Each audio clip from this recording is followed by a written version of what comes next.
Greetings, mortals. I am Q, of course. Welcome to this final live stream of the season. Yes, it is Star Trek Discovery Episode 4. And, well, quite an episode it was. Let's take a look here and see if I can spot any of you fine folk in the stream.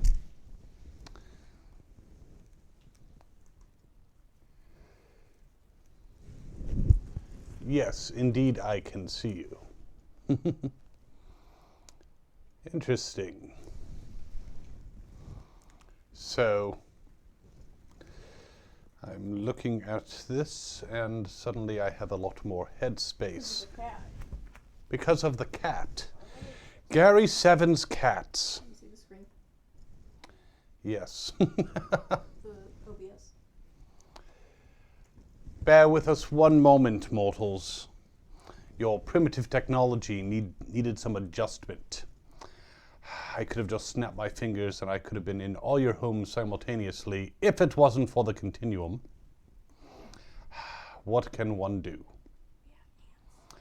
Ah, the Dark Lord of the Universe is here. Greetings, Dark Lord. So, as usual, there will be spoilers for Star Trek Discovery.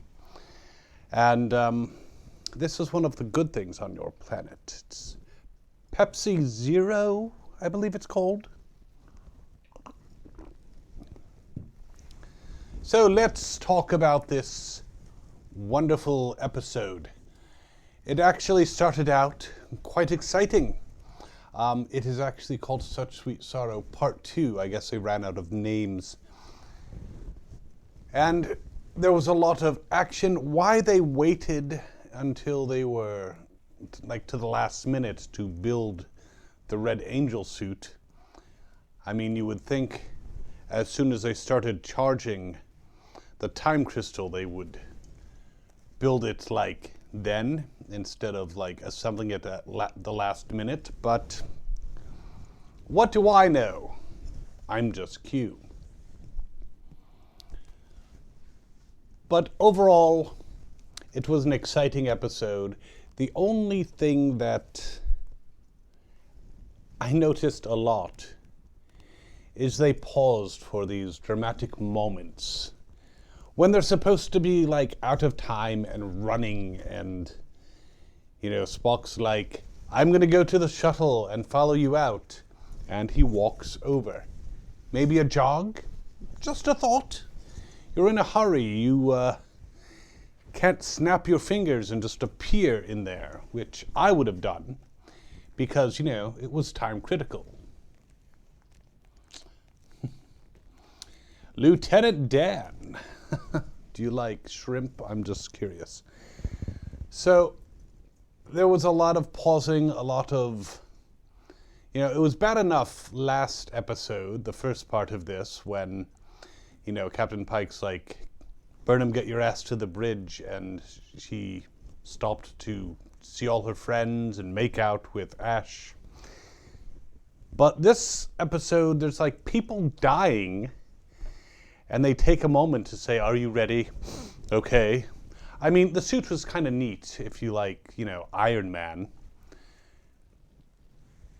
But it was all the pausing.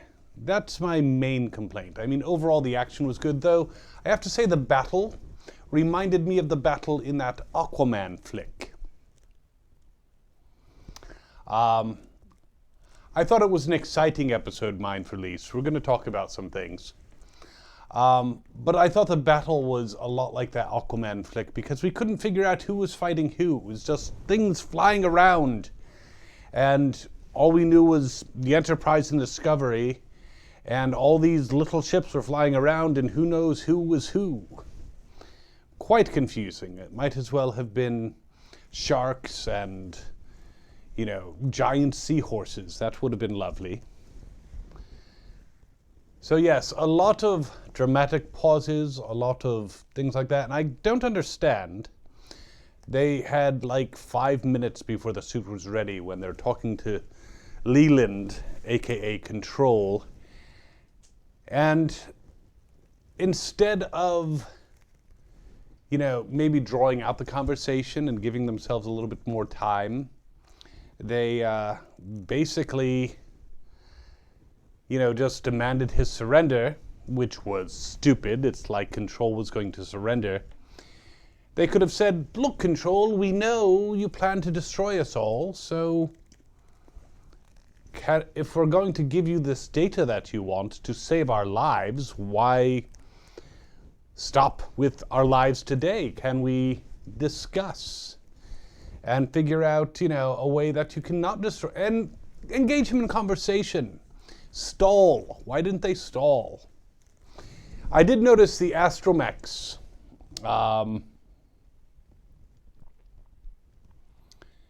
So it's really dumb if you're going to die, run. Yes, they could have done that. But yes, I noticed the astromechs. Those were very R2-D2-like. I think whoever's putting this together is a big fan of Star Wars. I mean, the way they go into warp looks like the Millennium Falcon going into hyperspace. But despite all these pauses and, you know, they had this great conversation towards the end between Spock and Burnham. And it's like, you know, could they just do a quick mind meld? I guess they couldn't. She'd have to go into the ship. But still, it was really, really odd that they were like, well, let's take a moment here to just discuss our feelings before we, you know, save the universe.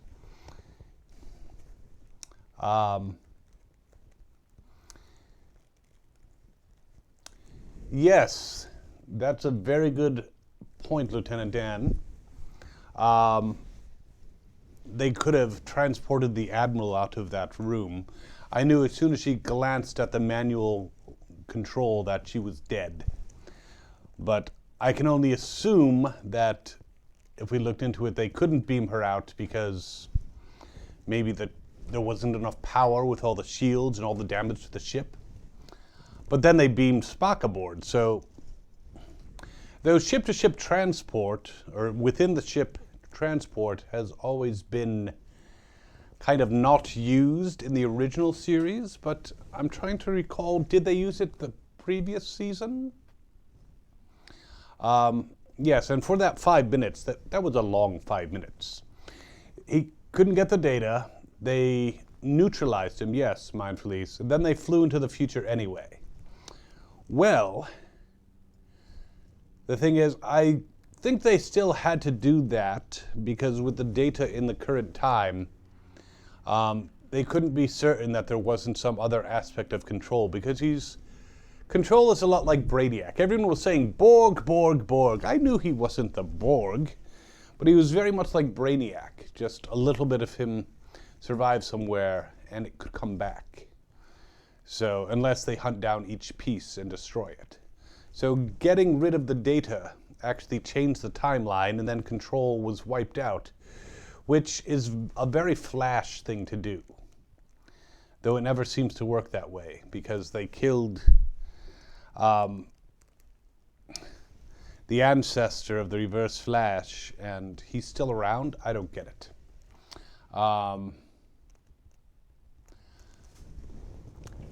I'm trying, mindfully, don't make excuses for them, I understand, but I'm trying to grasp what these writers were attempting to do. I mean, their minds are obviously primitive, but I'm trying to see if there was some logic to them. But what I did like at the end is an explanation why Spock didn't talk about his sister. He wasn't supposed to, even with his dear friend Jim Kirk. And why no one talked about the Spore Drive or the Discovery. It was kind of stricken from records, though what's interesting is I'm sure other people in the Federation knew about the Discovery.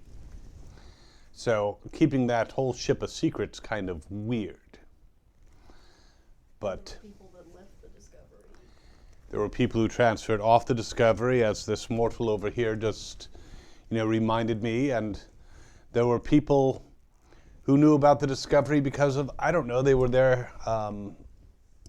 One of the major turning points of the Klingon War. So it's kind of hard to have a celebrated ship and then it just disappears and it's like, we just don't talk about them. Jim Kirk must have heard of the discovery. I mean, he's around, he's 10 years younger or 8 years younger, or whatever the timeline is at this point before he becomes captain, but he's probably an ensign or a lieutenant junior grade, something along those lines. Yeah, so those little robots that came out on the Enterprise hull definitely modeled after R2. I definitely was like, astromechs right there. I mean, they have a lot of neat things in this, and a lot of people are saying, well, the technology doesn't match up. But obviously, special effects back in the 60s compared to today, they can do a lot more. But they're throwing in those astromechs. I'm not quite sure what the point of that was. They didn't save the Admiral. They didn't maybe cut the hull plating around where the torpedo was and remove it. That would have made sense. Hello, Matt. Welcome. So there were some inconsistencies, but at least at the end, I was hoping that perhaps yes, there were some Star Trek: The Motion Picture vibes. You would mention like a film that we loved to see and hated to see at the same time. I'm kind of glad they went into the future. Obviously, they survived. And Discovery can do what we've been saying for a while. We said it should have been set after Voyager, and now it can be. Much after Voyager. Though with Giorgio on the ship, and there's supposed to be a Section 31 series, and they're that far into the future, what, 900 years, I believe it was? Something around there. Is she going to join Section 31 then? Since they've saved all these different races, are they going to run into the time ships as Voyager did? I didn't mind the Golden Gate Bridge being covered in solar panels. Obviously, that's showing how green the future is. And the air was very clear. So they don't use fossil fuels in that time period. But yes, they did their best to clean things up. And I have to say, when I saw, Pike on that bridge and Spock showing up, why they were so shocked that he had shaved, I mean, obviously they had seen him clean shaven before. Like during the cage. But he showed up on the bridge and Pike's like, let's go. And I'm thinking, and my mortal companion who is watching this with me was thinking, why couldn't this be the show? Now, in case you weren't aware, Fandom Spotlite, these fine folks, did record the Anson Mount panel at the Great Philadelphia Comic-Con, and that is available on the channel. And he was asked by, actually it was the governor, whether or not he would be interested in returning to the role, and he said there would have to be some creative discussions. But he says a lot during that panel, so check it out. Hello, Amethyst. I mean, it did wrap up the season, and her being the source of those signals was quite interesting, that she had to go and set the signals before they could go to the future. Definitely got the Iron Man vibe with the suit when she was flying around in it. It wasn't bad, just the battle was confusing. Seeing the Admiral sacrifice herself, which, again, they might have used the transporter, except they were going for dramatic effect. And I have to say, I was a little more touched by her death than by the, who was that android woman? Ariam. Her death, while tragic, was didn't touch me as much because I didn't really see her personality. Though I suppose the Admiral, after having, slept with Lorca, probably was like, well, I might as well just end it. Sorry, I wasn't paying attention. No, that Admiral is the one who slept with Lorca in season 1. Right. And So- then I was like, well, Then she's like, I probably have Terran germs. oh. I thought you were like, can't do that. No, either that or maybe he was so good it's like, what's the point in continuing on my existence, because that experience, I'll never top it. So I've just been in a daze since he's, returned to his universe and died. Even though I think Pike is still on the ship. I have to say I did like Pike's, what did he say? We're Starfleet. Make it happen. Yep. And yes, he's a bit different than Jean-Luc, but I do like him as a captain. Some say this season he was subservient to Burnham. I think he was just a little more seasoned and willing to overlook enthusiasm when he saw talent. But when it came right down to it, his orders were his orders. Anyways, my friends, I have to say, for a season finale, I was very happy that we didn't have Burnham giving some speech to all of Starfleet about, what we are, because still she's only a commander. That was one of the things I had a problem with last season was, she's addressing all of Starfleet and lecturing them about their goals. And she's a mere commander who had mutinied. But now we see why. They don't speak about the spore drive. They don't speak about the Discovery. So it kind of wrapped it up, and we don't have holographic communication on the Enterprise, which is good. Matt still hasn't seen any episodes, but once you start watching the episodes, then watch these again, because apparently they need the watch time. And then you'll get more of it. I agree with you, Amethyst. I like Pike as a captain. As an individual, he's very laid back as, the actual actor behind it. Anson Mount, very laid back. Apparently Captain Kyle was in his uniform, which he will actually be doing a review on, and met him, and he was very chill about it. He's a chill guy. But definitely had, in this episode, he definitely had the commanding presence, and I am hoping that these creative conversations do occur, and maybe even just do a mini-series, maybe a nice little 6-episode story arc with the Enterprise solving some problem. And, hello, Cat. Again, I'm cat-sitting for Gary 7. I think he stuck you with him. He does that a lot. It's like, I'll be right back. He's got some time travel capabilities as well. So, it was not a bad ending to the season. It did have its moments of excitement. It did have the reconciliation. They tried to wrap everything up in a bow. I mean, was it really the time for Hugh to be like, Paul, you're my home, and start singing a Billy Joel song? I mean, seriously, was it the right time? Still, well, he didn't start singing Amethyst, but if you did see the episode, he did actually say, you're my home.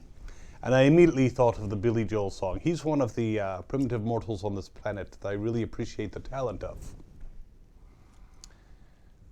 So, overall,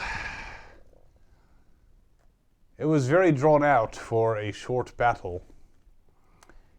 But it was exciting. It looked like a Michael Bay wet dream with all the explosions. So it wasn't bad. I enjoyed seeing the courage, and even though the Admiral shouldn't have been sacrificed, her sacrifice was touching.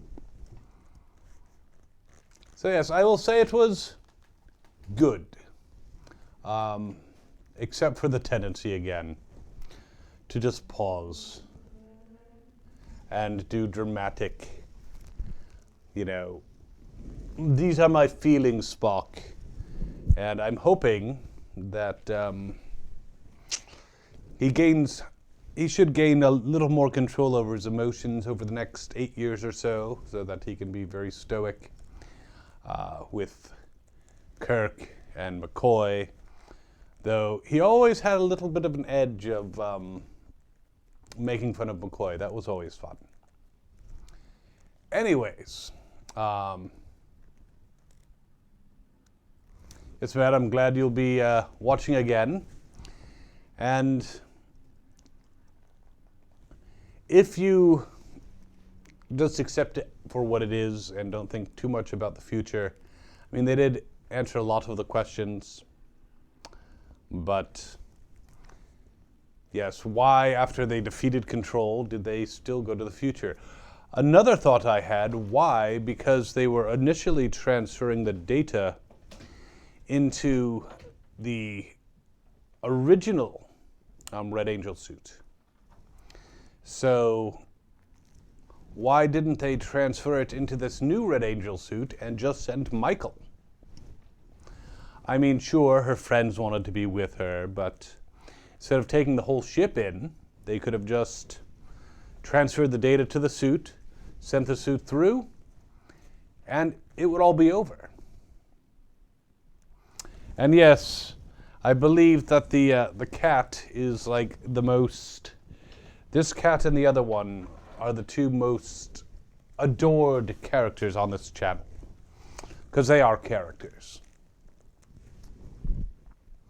So any of your thoughts on this episode, I would love to discuss and see if we can dig them out of some of the holes that they left behind. Now, Leland, before he became Control, did say he saw the body of Michael's mom. So obviously they're planning on a season 3. They could end it here if they so chose, but I think it's still one of the more attractive series on CBS All Access. The new Twilight Zone, I've seen an episode. It was definitely interesting. And I've seen 2, and I'm sure they'll continue on with that. And they're going to do more series, but I'm pretty sure there's going to be a season 3. They left it at a point where they could have just said, it's over, or we're going to pick up in 3 years and start it over. But I am curious to see what comes in season 3, where they'll be in the future. They will be in the Beta Quadrant, but by then the Federation, should it still exist, which I believe we know it does, based on the time ships, should have expanded to the Beta Quadrant. In fact, they were doing that in the movies as well. So I would suspect that the next season will be them getting back eventually, or at least maybe Giorgio. I mean, Section 31, I expected them to say Section 31 is officially disbanded, and then tell everyone except Ash and say, we want you to be the new head of Section 31, but you're not getting ships anymore, you just have to be totally covert. Then that would have tied things up in a bow.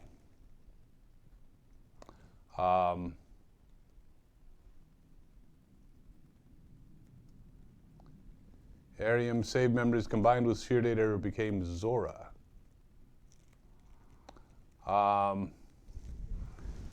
Discovery becomes abandoned and self-aware. I'm not sure what you're referring to there. I know that the Sphere data took over Discovery last episode and didn't allow them to destroy it. But I'm not sure how Discovery becomes... I'm not sure what would happen.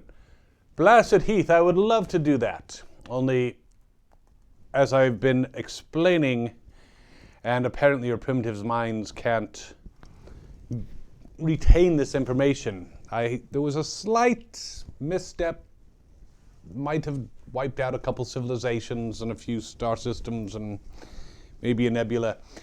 And the continuum has made me watch this entire season of this show.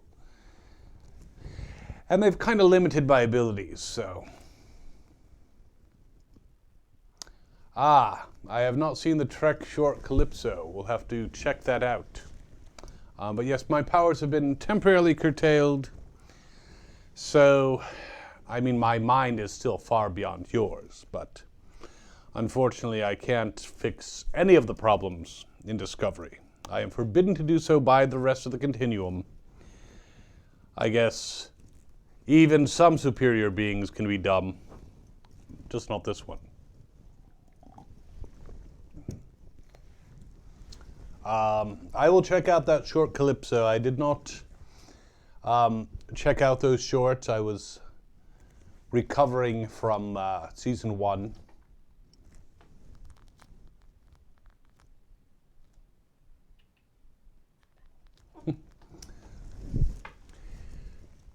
Matt is asking about a TNG episode. In the pilot where, Wes got wet when he fell into water. Well, I think that particular holographic imaging, what they did was they actually used actual water to complete the illusion because it would be very difficult. Holographic water doesn't work. I mean, when they go into the holodeck and they drink something, and it's something a crew member is actually drinking, they can't holographically make that happen. So they actually use replicated substances. So when Wesley fell into the water, if it was holographic water, it wouldn't have felt like water. They can simulate hard substances, but not water. So they actually used water in that particular scene. So that's why it would not disappear when he left the holodeck. How's that? But yes, it's not relevant to this conversation. But I do know a thing about their primitive technology. This primitive technology is, occasionally irritating. Whenever I start this, it always says my stream is bad, and I'm like, well, that's one opinion. But now it says it's good, so it must have been watching.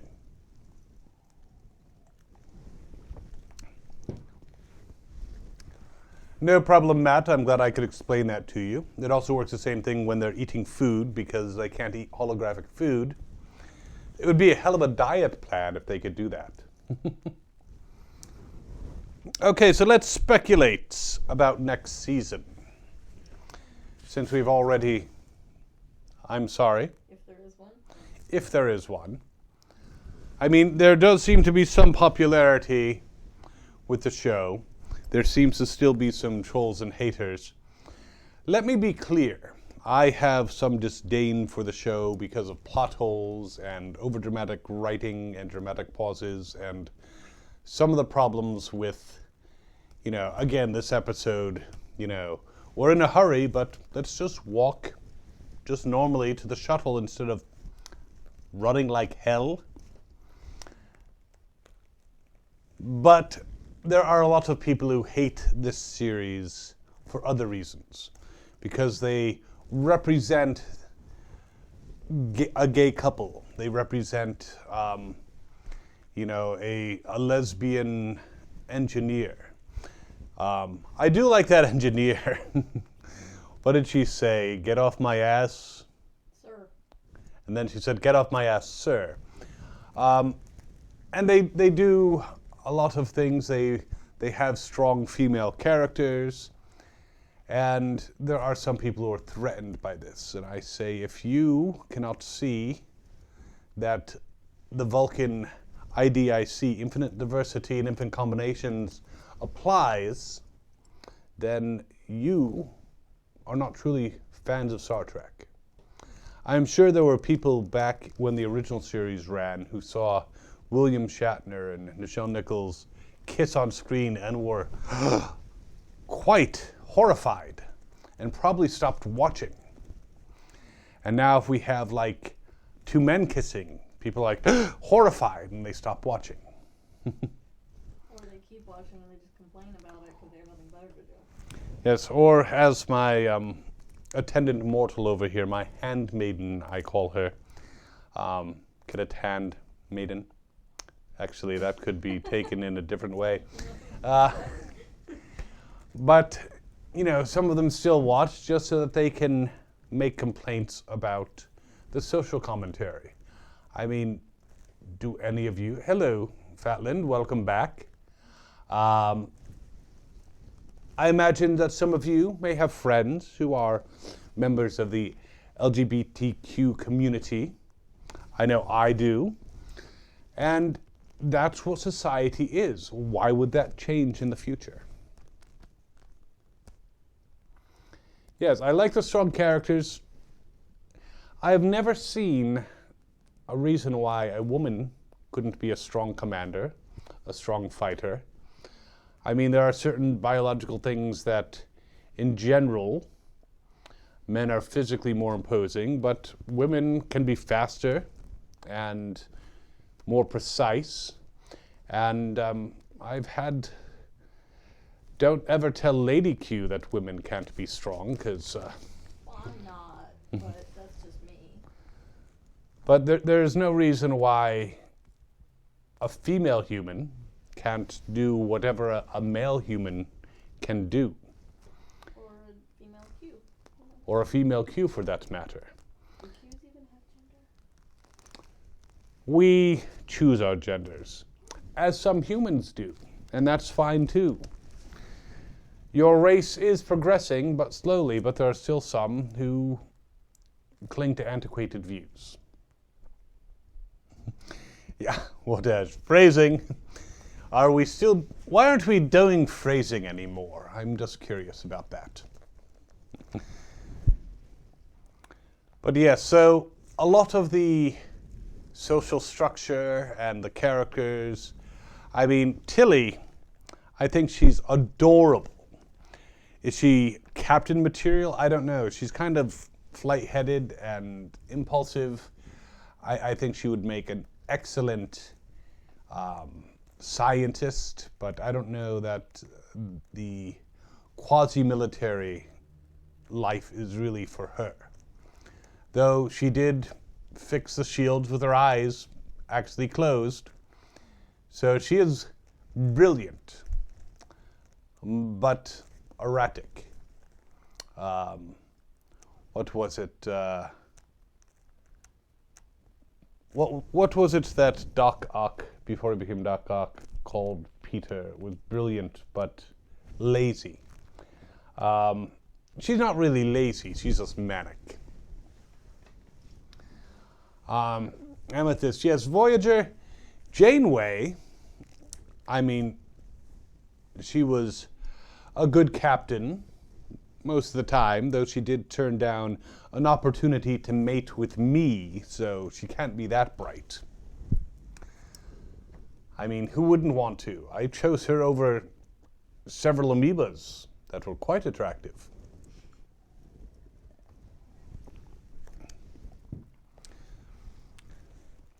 But yes, anything that I say about the show, I'm picking apart plot, I'm picking apart continuity.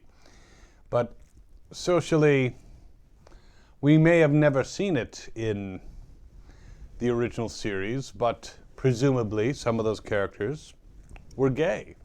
They went back and they made Sulu gay, or at least his Prime Universe one was. His Terran Universe one version seemed really into Uhura, so who knows?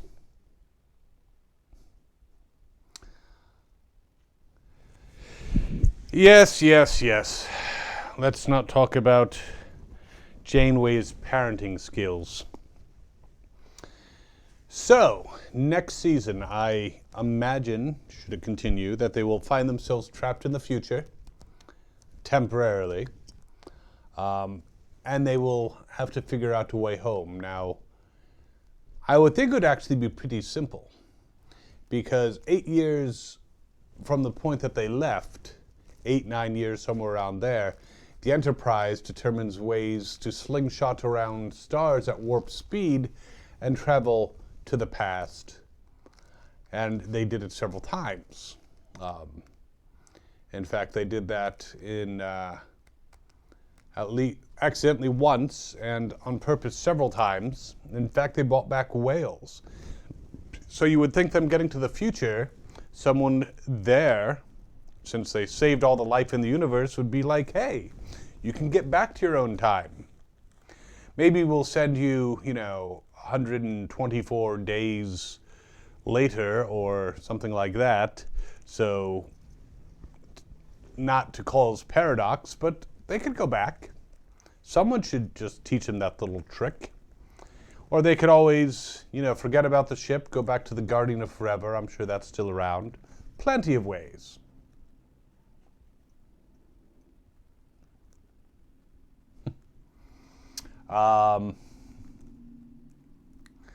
Rebecca wouldn't turn me down. I appreciate that. You are wiser than Janeway in there. As an Amethyst wouldn't either. Those emojis are a little creepy, though. So I imagine they will find themselves in the future. They'll have to solve some problems and possibly show up somewhere near their starting point. I mean, I'd be quite happy with them staying into the future. Perhaps if Giorgio is going to be in this Section 31 series, maybe she will find a way back. Maybe the Guardian of Forever. But perhaps the rest of the crew will stay in the future, guardians of the data, and be on new adventures and encounter new species and find out that the Klingons became the Federation's friends, though why those book-eating savages would be desirable as friends is beyond me. And then they became their enemies, and then their friends again, and they would have a lot to catch up on. And the Department of Temporal Investigations might be on the lookout. So let's see here. It has been about, how long have we been doing this stream? Time is so relative. About 37 minutes. So any other thoughts about next season, about the show? I do want to bring up something that is not related to the show. There is some consideration with these people here at Fandom Spotlite about doing a Patreon. And my dear friend the governor, who thinks I cheat at cards, will, when you know it all, you know it all, will be doing his flashback Governor Reacts for patrons only. Now, is that something that you folks would be interested in? You would have access to it. And I'm thinking that we will set a goal as far as how many patrons, and if we reach that goal, they talk to me about coming back, and maybe I could do reactions in the same style as the governor, not so much live streams, to things like the original series, especially that Where No Man has gone before with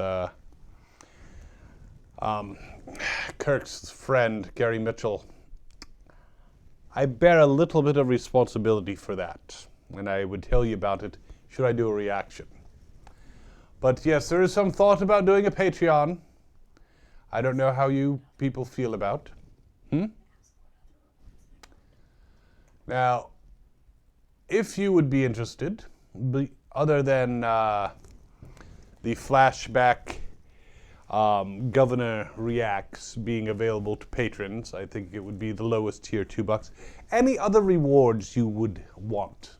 There's been some discussion about maybe a monthly cosplay print would be perhaps a picture of me signed, the governor, of course, Maiden, Paypocalypse, even our new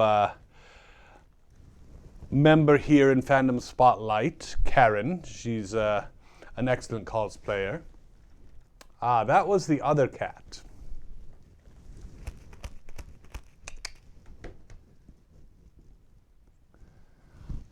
Even Q cannot control cats and make them go where they don't want to go. So, would there be any other rewards you would want? Would you want special live streams just for Patreon patrons? Would you want, I don't know. Would you want other merch? Would you want shout-outs? Tell me what you think. And if you're watching this on replay later, I do love the fact that I can talk for basically now and in the future many, many times. If you're watching on replay, leave a comment below, or you can check out the community tab and you could vote on some of the things in there. Yes, one of these cats wears a tuxedo, very formal, kind of grumpy at times, and the other one's a tortie, and she's not so grumpy, she just is sometimes extremely enthusiastic and purrs like you would not believe. And I think Gary Seven took the pure black one with him. There may be new additions to his staff that I'll have to watch from time to time. So shout outs. We could do shout outs. What other thoughts? I mean, naked pictures of Captain Kyle, that would probably be a pretty big tier.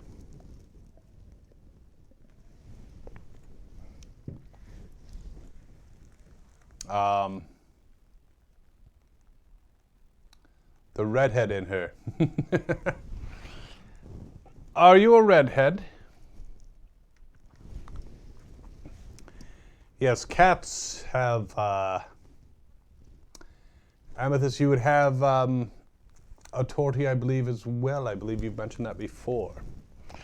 They are, yes, they like to walk all over people because they're cats.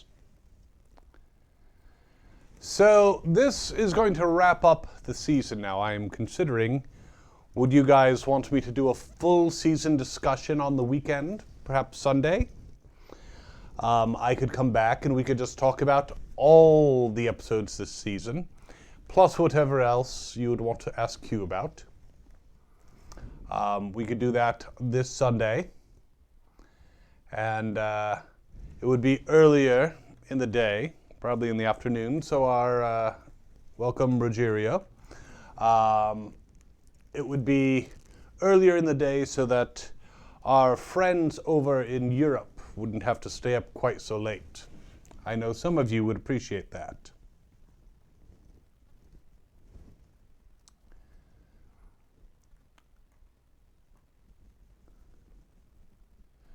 Amethyst did have a tortie, and blacks, yeah. How can you dislike any cat? Though they can sometimes be a pain in the rear quadrant. Trust me. Full season discussion. So we'll probably schedule that. I know Fandom Spotlight is going to be releasing some new videos, just to give you guys the heads up. Looks like probably at some point tomorrow. They're planning, it might be tomorrow, it might be Saturday. This Cass Anvar. I'm thinking Anders from Battlestar Galactica. I mix up my universes. Cass Anvar from the Expanse universe.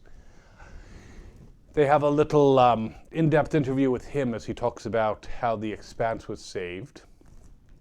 And that will be coming out either tomorrow or Saturday. You know, these mortals work slowly. And there's a new cosplay ID fails on the way. There's potentially an Expanse panel with many of the actors on its way. There's some costume reviews, including one for Pike and one that I'm going to let you be surprised, but is not Star Trek related. And next weekend is the con, Awesome Con. So if you're there and you see Captain Kyle or Maiden or Apocalypse running around looking crazed, be sure to say hi, and they will then go on their crazy way. And hopefully they should have even more video stuff for you fine primitives.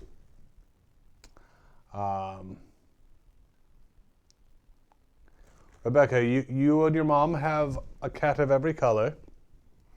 Are you considered the crazy cat people in the neighborhood?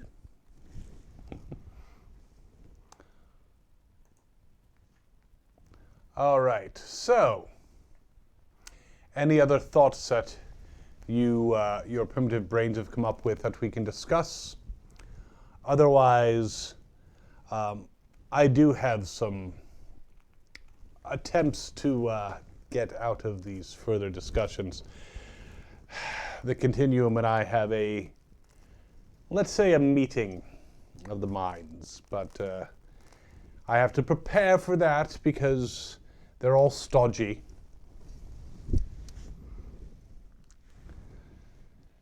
But on that note, there will be a lot of new videos coming down the pike. And if that Patreon thing happens, it will probably happen in May. And I believe the governor is planning on putting out each and every week, even when the other reactions are coming out. He's planning on putting out a reaction to the older ones each and every week for patrons. So that's all I have to say. So my final verdict on Star Trek Discovery, Season 2, Episode 14, Such Sweet Sorrow, Part 2, is it was good. And it did manage to wrap up a lot of the things that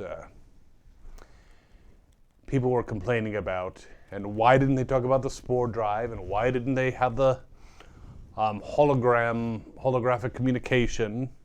And, you know, we know why it's not an Enterprise. And they've pretty much, for the most part, solved all that dilemma. So I have to wonder, will the Discovery ever come back to its normal time? Welcome to Spartan.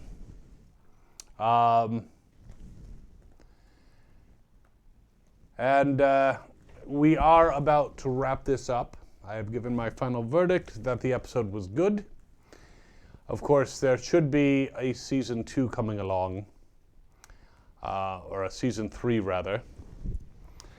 You and your numbers, I would think that Season 1 could come after this, of a Captain Christopher Pike show. That would be good. Let me know in the comments if you would like to see a Pike show and a clean-shaven Spock on board. And number 1 obviously survived. Yes, I would love to see them take that further. That particular alien on his bridge who, with the interesting coloration in the bumps, I'd like to learn her story. But that's all for now.